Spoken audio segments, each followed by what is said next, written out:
everyone, welcome back to our fourth installment in the series that I have titled My Top 27 in 27. Those are my favorite crafting tools and supplies, my top 27, which actually is more like 30, in 27 years of paper crafting. What do I always reach for? What do I really enjoy using? And what have I chosen to invest my money in? And I'm doing this series because I think, especially if you're new to paper crafting, whether it be journal making or scrapbooking or cards even, there are lots and lots of products and it can be overwhelming. So I just thought it might be interesting for you to know what are my favorites. Today's topic is going to be the extras. Those are those items that are a little bit more beyond your basic tools and what you would want, or things that are more specialized, or even what I would consider like an advanced kind of tool. Like maybe it takes more knowledge to know how to use it, or it's meant for a specific purpose. And there are lots of those on the market.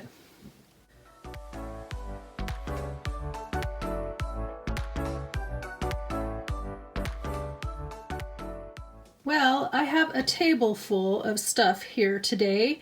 Now, some of these items I did mention briefly in prior videos, and so I won't talk about them too much. I just thought I'd kind of give you an overview.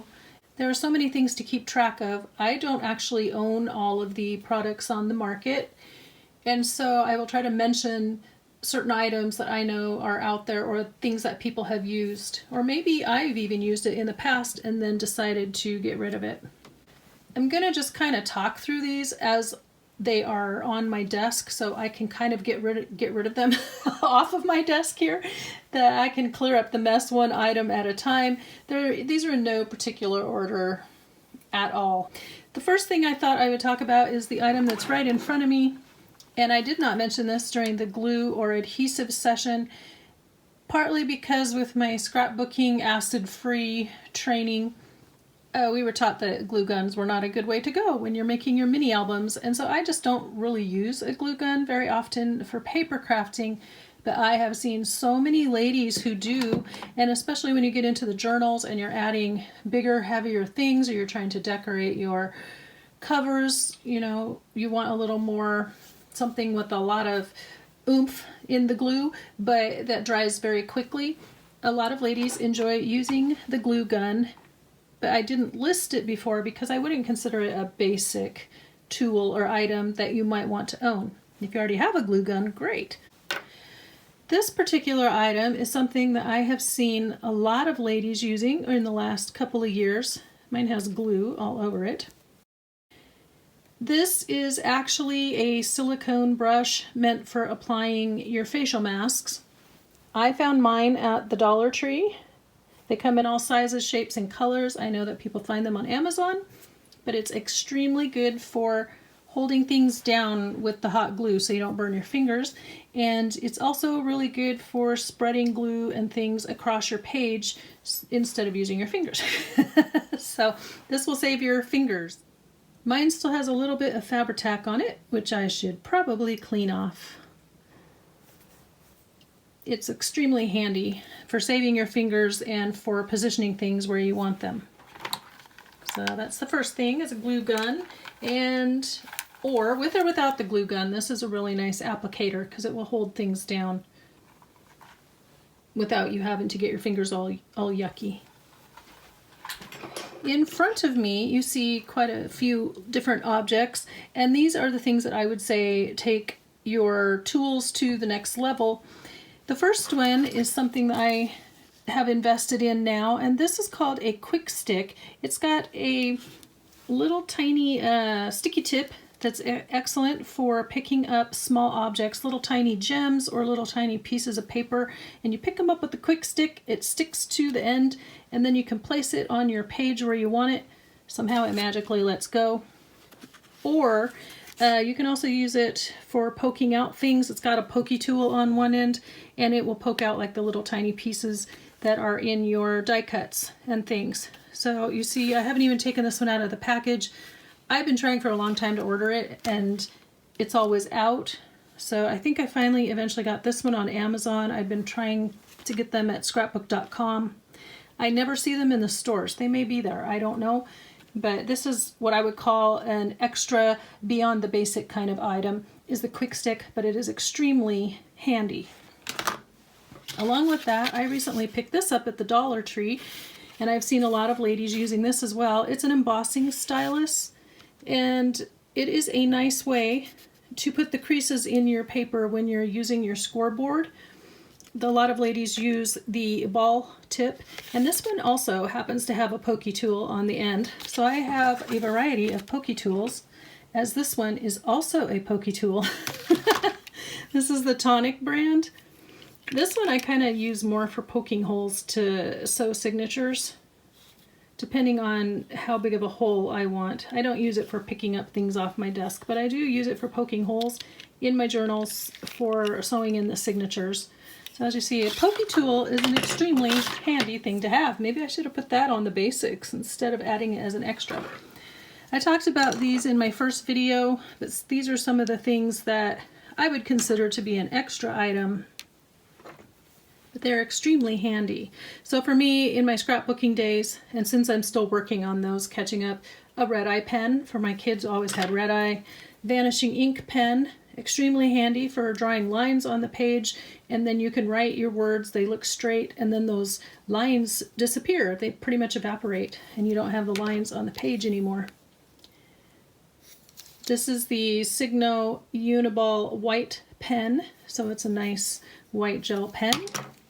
And this is a silver pen. I showed you my gold one in the first video.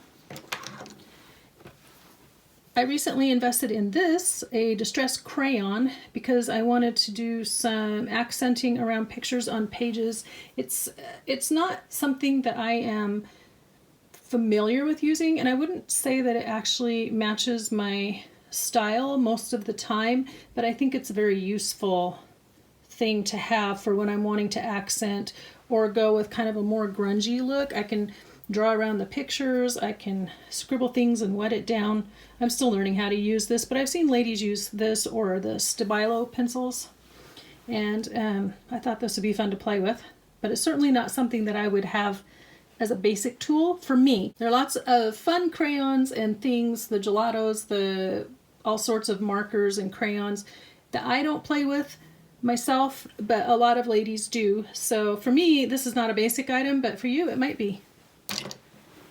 That brings me to my next topic, continuing on.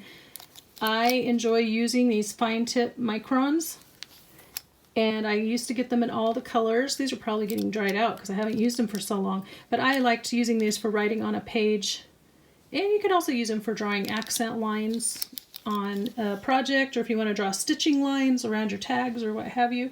These are very handy. One of the other things that I had, you guys are going to laugh because these are so old, but let me tell you, they still work. My markers.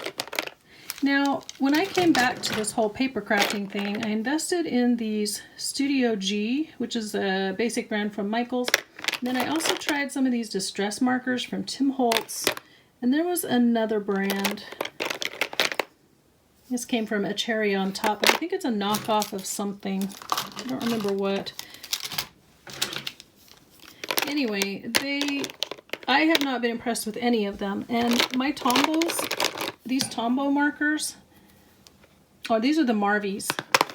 I had the Marvie La Plume, and then I had the Tombow Art markers.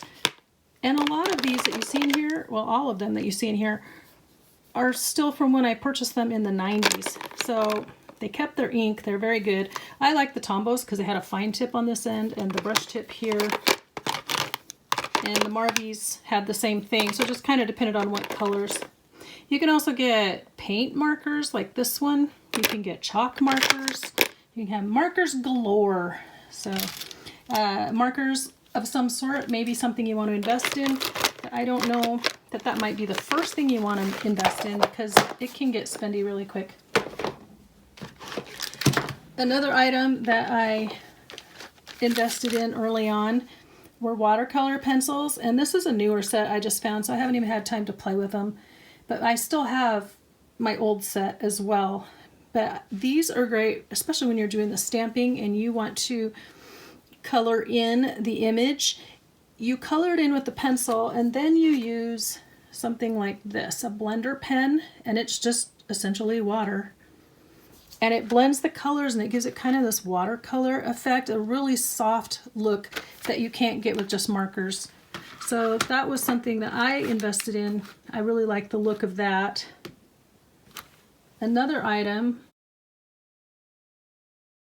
are these decorating chalks. And again, I purchased these early days, but look at, I mean, I made this investment and I'm going to be using these chalks forever because you just use a little bit at a time, but they also add a nice look to images and things that you stamp. So a lot of my extra supplies were because I was using stamping on scrapbooks and making cards and things, and now I use stamping in my journals. So these items I'm going to continue to use.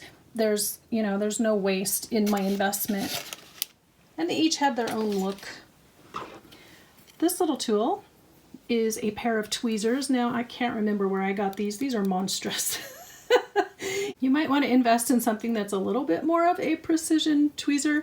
These are what I had. They don't work the best for picking up little pieces, but they are good for positioning things on the page or for holding things in place, similar to the silicone brush. You can hold things down while you're positioning them and kind of get them where you want, or the other end of the quick stick. So those are just some options, but I wouldn't say that you need this for everyday paper crafting, but it is a very useful tool. My next item is something that I talked about before, and it is a heat gun. So I did list it in the basic category, but I would also kind of consider it, if it's not something that you think you would use a lot, I would also consider it an extra item or a more specialized item, something beyond the basic. But it's great for drying your layers in mixed media. It's great for drying your inks, or if you're doing embossing powders. It just has a lot of uses. It's also extremely nice for taking the price tags and stickers off of things and melting the residue. So a heat gun is something you could consider on this list. The next thing, I've talked about this in a couple of videos now, under cutting tools and under basic supply, get a paper trimmer. Get a more advanced paper trimmer. I've talked about it in the 2 other videos, so I'm not going to go into any more detail about it, but a more specialized item would be a really nice, high quality, heavy duty paper trimmer that you never have to worry about again. Now this next item is something that baffled me for forever. I could not for the life of me figure out how people were using it. I'm still not extremely good at it. I tend to somehow, even though I line up my pieces, they don't still come out perfectly square. This item is called an envelope punch board. This particular one is made by We Are Memory Keepers. Once I figured out the chart, because math is not my strong suit, the chart is actually extremely useful. So what you can do is take any piece of paper and make pretty much any size envelope that you want, and it tells you if you use this paper size down this middle column, and then you choose what size you're wanting to end up with on this column, and then this column tells you where to place it on the board. So it's a very handy tool, and I do use it. It's really nice for making specialty envelopes, or making sure that your envelopes will fit on your page in a journal, or if you're making cards or you're wanting to send gifts in the mail. It's a really nice tool. I actually use it more than I thought I would. I talked about this tool a couple of videos ago when we were talking about cutting tools, but it is not something that I would consider to be a basic tool. It is, however, something that I am enjoying using, so it's in my top 27. It is a die cut and embossing machine. My particular one happens to be the Sizzix Big Shot, and you can use it for cutting all kinds of cute and pretty shapes on your papers, but it will also do embossing. So you buy these folders that have the pattern on them. I'm talking like you don't know. I mean, a lot of you know what this is, but if you're new to this, you can put your paper inside the folder, run it through the machine, and it will imprint the pattern into your paper, and it has a really nice effect. I wish I had one here to show you. I just realized I should have probably had one, but I don't. Anyway, this is a nice tool that I would call a more advanced or specialized, because you certainly don't have to have it when you start out, but I am enjoying using it. I intend to play with it more this year, and it definitely makes the job easier, especially when you're cutting pretty shapes or you want to add some interest to your paper. So that's a more advanced tool. The next item on my list here is my sewing machine. And I would consider this something that's a little more advanced, because if you're not interested in sewing and combining your sewing with your paper, then you don't need this. Not at all. This is my machine. I've had it since 1983. It is very basic. As you can see, it only pretty much does a zigzag and a straight stitch and a couple of other things, buttonholes, hemming, that sort of thing, but it is not the computerized beep beep, push the buttons, pick your pattern kind of machine. It has got all metal parts and it's pretty heavy, but I love it because it's a very heavy duty machine, and that's probably why it's still here this many years later. But a sewing machine is something that adds a little bit more interest to your pages and to your projects, your paper projects, if that's something that you want to do, but it's certainly not a requirement by any means. One thing I have thought about is maybe investing in one of those little portable hand sewing machines like you used to see on the TV ads, and they do straight and zigzag stitches as well. And I keep wondering, because the last time I priced them out it was only like a $17 item, if they might add a really nice way to put stitching and things on your tags and your pages without having to buy a whole machine. But I have not tested out this theory since I have a sewing machine of my own. So let me know if you think that's something that you might try, or if you have tried it, if that actually works for you. While we're here, I mentioned briefly in another video about good lighting. Oh look, you get to see my messy closet. Good lighting. There's one lamp that I use right here, and over here is my other lamp. So good lighting is definitely an investment. I listed it under basic tools, but how fancy of a lamp would then be something beyond the basic if you want something very specialized for your eyes or your projects. Now I'm going to go ahead and talk real quickly here about the next item, because it's sitting right in front of me and it's easier with the camera in my hand than it is to try to get it in frame underneath my camera. But the next thing that would be something you need to consider beyond the basic is your storage system. So right here you see my caddy, and I bought this at Tuesday Morning for a very good price. It holds pretty much everything to hand, all the things that I grab for very frequently, and it sits on my desk, but then I grab out of this and bring my scissors or what have you over to my work table here. Let me move that out of the way and get it situated, and then I'll show you a few more ideas for storage. Storage options are endless, and so many that you can find and get. I would definitely consider thinking over, if I were you, how you want your craft room to work or your craft space, and then look for things that actually fit your space and that fit how you work, if that makes sense. Now I have an example here. This one came out of like a dollar bin at Michael's or something, and this stores my washi tapes. I don't have very many, so this works for me, but something this size is nice for littler things. This is an ephemera storage pouch. You can find these at Hobby Lobby, and I actually have 3, but you don't need to stare at all 3. So this has some nice little zippered pockets, and several of them as you flip through, and you can store bigger pieces or smaller pieces. I mostly have my Tim Holtz ephemera and my K & Company things. That's pretty much how I have that. And then I showed you my shoebox in the very first episode, but what I did not show you is that I have a series of shoeboxes now, and I have them color-coded.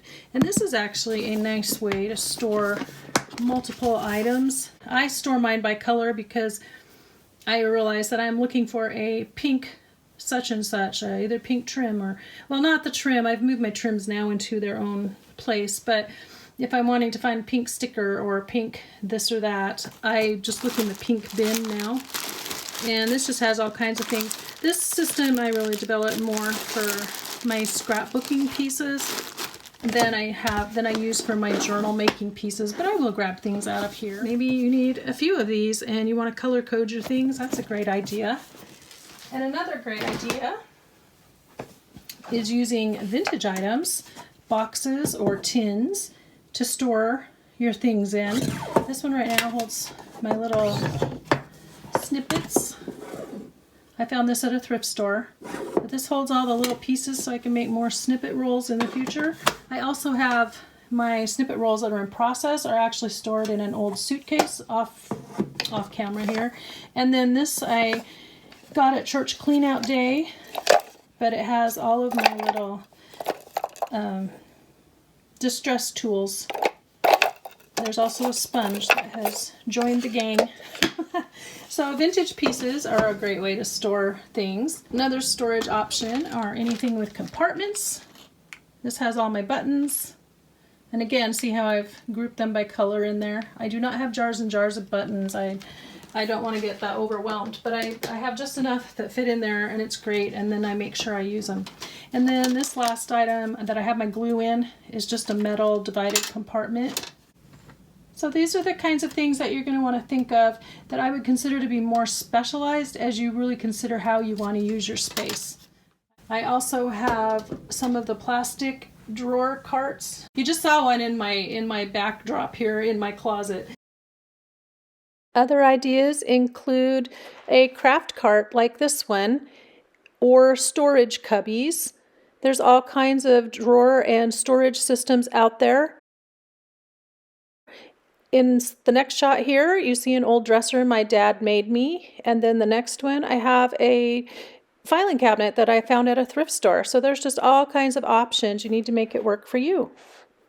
And then also you can use little storage bins like this. Which brings me to my next topic: fabrics, laces, trims, rhinestones, cute little doilies. All those kinds of things are great ways to embellish your pages, and that is something that goes a little bit more than beyond your basic tools. That's kicking it up to the next level, you know, cranking it up another notch.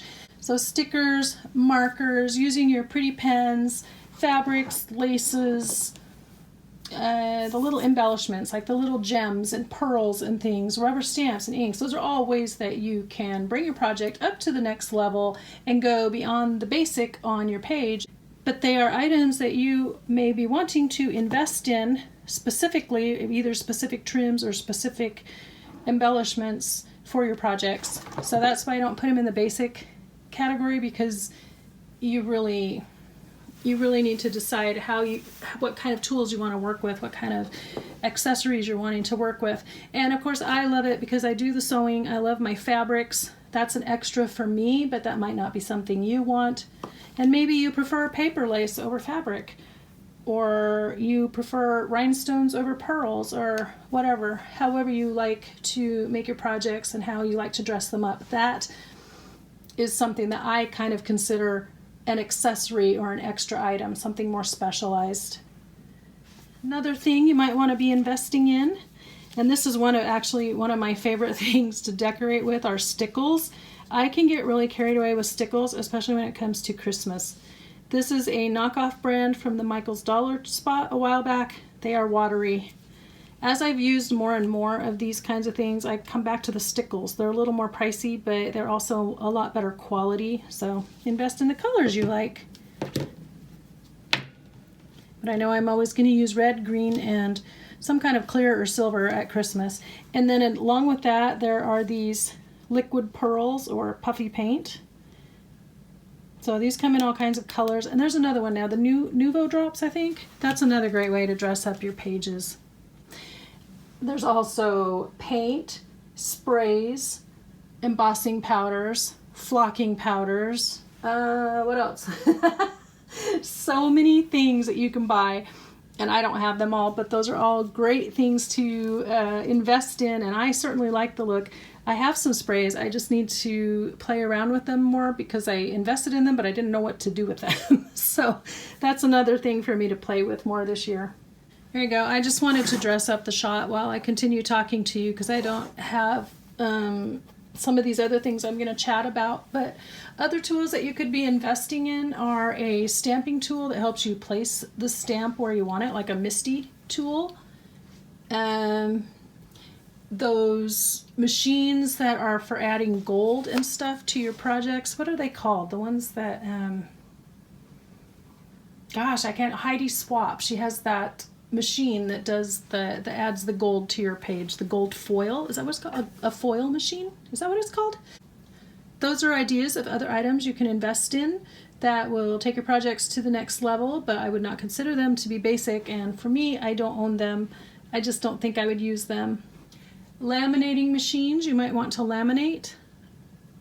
I have a laminator. I don't use laminating in my journals, but I could if I wanted to.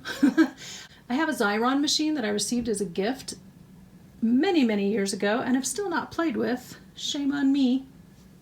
I don't know if I can even get the products for it.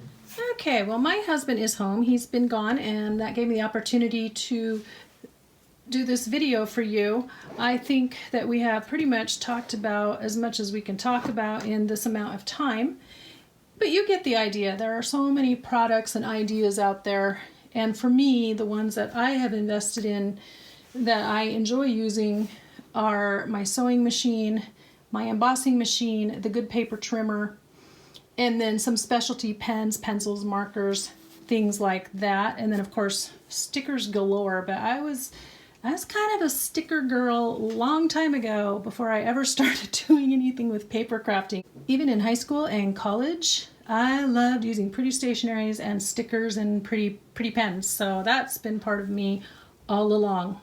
So hopefully this series has helped you get some ideas of how you can invest your money, of things that you might want to invest in, things you might want to get rid of. Speaking of getting rid of, there was one other product I did invest in and I haven't mentioned was the binding system. There's the Cinch binding system, and then there's the Zutter Bind It All, and they will bind your journals and notebooks and things with the little wire coils, kind of like your notebooks looked in high school. But they are a binding system, and I did invest in the Bind It All, but I found that I just wasn't selling the things that I was making with it, and I didn't really think I would use it outside of journal making, so I let that one go last year. But as you go through your crafting journey, you're going to find many things that you might try and you may not like it, so you may let it go, and so that's okay.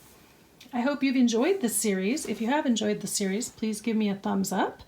Please click the notification bell to be alerted every time I upload something, and if you haven't subscribed yet, please hit the red subscribe button so that I come up in your feed and you always know when I have posted a new video for you. So let's go ahead and close with our quote of the day. And our quote of the day is very appropriate. It says, "A minute of thought is worth more than an hour of talk." Luckily, I haven't talked to you for an hour or you'd be really bored. But a minute of thought is worth more than an hour of talk. If you have any suggestions on other topics that I might be able to cover for this series, I would love for you to put them down in the comments. And if you have any other tools or things that you really enjoy using yourself, please put that in the comments as well. So I'm going to go ahead and sign off. But until next week, I want you to be inspired and do something creative today. Talk to you in the next video. Bye-bye.